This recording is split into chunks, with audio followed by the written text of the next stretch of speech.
नमस्कार दोस्तों। परंपरा आज हम एक ऐसी गलती की बात करने वाले हैं जो अक्सर शहरों से आए सैलानी पहाड़ों पर कर बैठते हैं। पहाड़ों की सुंदरता देख हम अक्सर भूल जाते हैं कि यहाँ हर एक पत्थर और हर एक पानी के स्रोत का अपना एक इतिहास होता है और अपनी एक मर्यादा। लोग कहते हैं कि पहाड़ों में अकेले टेंट लगाना नहीं चाहिए, क्योंकि जिसे आप सुकून समझ रहे हैं, क्या पता उस जगह पर सदियों से कोई किसी का इंतजार कर रहा। आज की कहानी है आर्यन की, जो शहर की भागदौड़ से पहाड़ों की ओर सुकून ढूंढने आया था। लेकिन उसे क्या पता था कि वो अपनी मौत का टेंट गाड़ रहा। दोस्तों, आर्यन दिल्ली की एक बड़ी टेक कंपनी में सॉफ्टवेयर इंजीनियर के पद पर काम करता था। बहुत महीनों की मशक्कत के बाद उसे अगले 6 महीने का परमानेंट वर्क फ्रॉम होम मिला था। उसका सपना था कि वो हिमालय की चोटियों को देखते हुए अपनी मीटिंग्स अटेंड करे। इंटरनेट पर ढूंढते हुए उसे उत्तराखंड के पौड़ी में एक छोटे से गांव का एक होम स्टे मिला।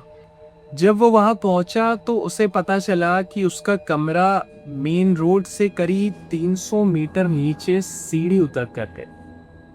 पहले तो उसे गुस्सा आया, लेकिन पहाड़ों के प्यार और सुकून ने उसे वहां ठहरने पर मजबूर कर दिया। उस स्टे में एक कमरा रिया का था। रिया भी दिल्ली की रहने वाली थी और वर्क फ्रॉम होम लेकर पहाड़ों में सुकून ढूंढने आई थी। गांव का नजारा वाकई जादुई था। पीछे की तरफ करीब 800 मीटर की ढलान पर गांव वालों के पुश्तैनी मकान थे, जो लगभग अब खाली रहते थे। वहीं पास में एक पुरानी और शांत झील थी, जिसे गांव वाले काली ताल कहते थे। गांव का रिवाज था कि होली से पहले सब लोग वहां जाकर पूजा करते थे। इस साल आर्यन और रिया को भी इस फंक्शन में शामिल होने का मौका मिला। झील के बीचों बीच एक छोटा सा टीला था, जिसे आर्यन देखकर मंत्रमुग्ध हो गया। उसने रिया से कहा कि सोचो, यहाँ कैंपिंग करना कितना एडवेंचरस होगा। कुछ दिनों बाद आर्यन और रिया ने रात को वहां रुकने का और कैंपिंग करने का प्लान बनाया। गांव वालों और होमस्टे के मालिक ने उन्हें चेतावनी दी कि पीछे ही जंगल है, रात को वहां रुकना खतरे से खाली नहीं। वहां बाघ और तेंदुए का खतरा काफी ज्यादा है। पर आर्यन ने जिद पकड़ ली। उसने रिया के साथ मिलकर एक बड़ा टेंट ऑर्डर किया और रात के वक्त वहां जाकर टेंट लगाया।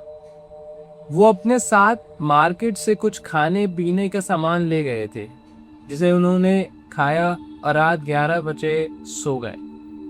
पर जैसे ही रात के करीब 11:30 बजे रिया को लगा कि उसका गला कोई घोट रहा है।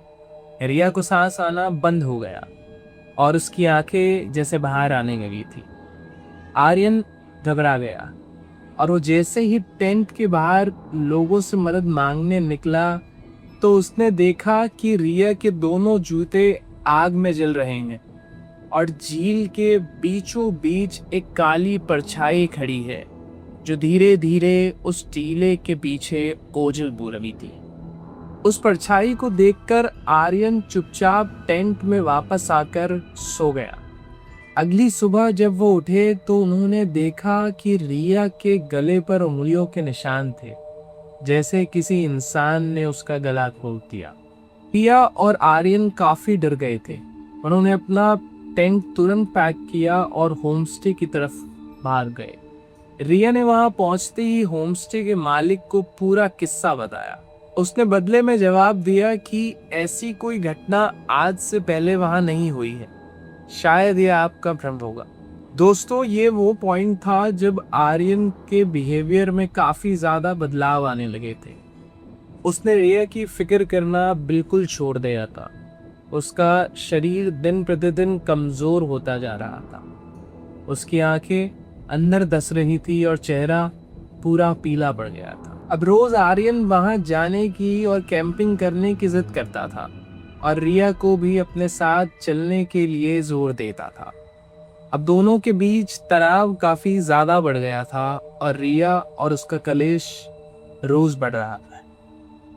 अब सोचने वाली बात यह है दोस्तों कि अगर आर्यन को रिया के साथ ही वक्त बिताना था तो उनका होमस्टे तो एक ही था, पर आर्यन उस झील के पास जाकर ही क्यों रिया के साथ वक्त बिताना चाहता था। उन दोनों के बीच तनाव इतना बढ़ गया था कि रिया ने अपना होमस्टे चेंज कर कर थोड़ा दूर एक नया रूम लिया। एक रात रिया सो रही थी। लगभग 2:30 बजे उसकी आंख खुली। वो अपने किचन में पानी पीने के लिए गई। उसने देखा कि खिड़की के बाहर से कुछ आवाज आ रही है। वो जैसे ही उस खिड़की के बाहर झांकती है तो उसे वही काली परछाई दिखती है जो आर्यन को उस झील में नजर आई।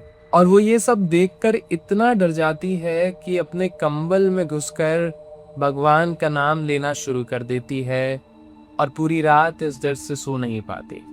रिया अपने होमस्टे से आर्यन को हर रात टेंट उठाकर उस झील की तरफ जाता देखती और उसकी ये हालत देखकर रिया को उस पर काफी तरस आने लगता। एक रात रिया होमस्टे के मालिक के साथ मिलकर आर्यन का पीछा करने का प्लान बनाती। वहां पहुंचकर जो वो देखते हैं वो काफी रूह कांपा देने वाला होता है। आर्यन करीब 11:30 बजे अपने टेंट से बाहर निकलता है और एक एक कर अपने सारे कपड़े उतार कर उस बर्फीले ठंडे पानी में उतर जाता है।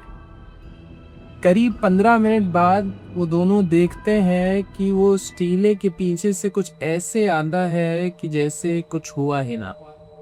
अगले दिन रिया होमस्टे के मालिक से रिक्वेस्ट करती है कि आर्यन की हालत बहुत बिगड़ रही है, इस पर किसी नेगेटिव शक्ति का प्रभाव दिख रहा है। वो वहां का लोकल था। उसने उसी रात एक तांत्रिक को बुलाया और जैसे ही उसने अपनी क्रिया शुरू की और मंत्रों का आवाहन किया तो सारा सच जैसे सामने आ गया। तांत्रिक ने बताया कि उसके साथ उसकी प्रेमिका समीक्षा का साया है। समीक्षा की मौत 1 साल पहले किसी झील में डूबकर हो गई थी। आर्यन उसके गम में पागल था और उसकी एक फोटो अपने साथ हमेशा वॉलेट में रखता था। वही फोटो उस साये का जरिया थी। तांत्रिक ने विशिष्ट क्रिया के साथ उस फोटो को आग में जला दिया।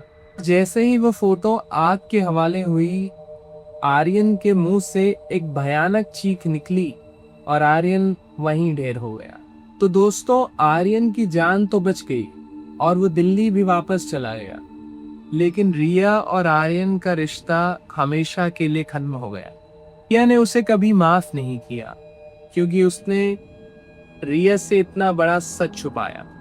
दोस्तों, इसलिए कहते हैं कि अगर किसी की मृत्यु हो जाए तो उसकी यादों को सहज कर नहीं रखना चाहिए। आशा करता हूँ कि आज की स्टोरी आप सबको पसंद आई होगी। मिलते हैं एक और भयानक एपिसोड में। तब तक के लिए अपना ध्यान रखिए।